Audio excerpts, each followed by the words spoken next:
financial market. So first, before we dive into the trading part or the investing part, we have to first understand kung ano nga ba itong pinapasok natin. And in this video, we will learn about, or we will introduce to you the world of financial markets. But what do you think is financial market? Right? Well, financial market is a place where people, companies, institutions, or other market participants trade financial securities, commodities, or other assets.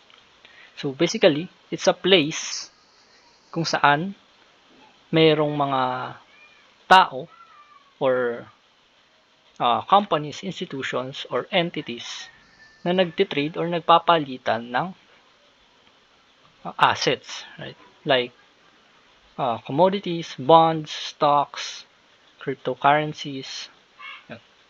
And then sa financial markets, we have two types of exchanges, which could be either be a centralized exchange, number one, wherein yung exchanges or there's a certain entity or company kung saan sila yung namamahala doon sa exchange na yun. Kumbaga sila yung central authority. They have a control.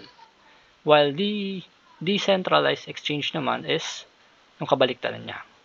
Meaning, walang certain company or certain entity na nagko-control over it. And then the examples that we have here is first one, cryptocurrency market. Sa cryptocurrency market, what we have here is the trading ng or investing ng cryptocurrencies like Bitcoin, Ethereum, Solana, those kinds of cryptocurrencies.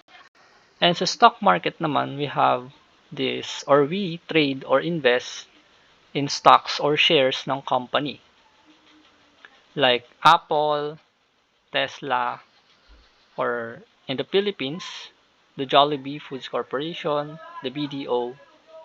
Yan. Kumbaga bumibili tayo ng ownership. Nagiging partly owner tayo ng company nila. While sa forex market naman, what we do or what we trade in here is the currencies that each country has. Like Philippine peso, yon, 'di ba? But in the forex market, the usual na tinatrade dito is yung mga US dollar, euro, euro, British pound, those kinds of currencies. Kumbaga, major currencies.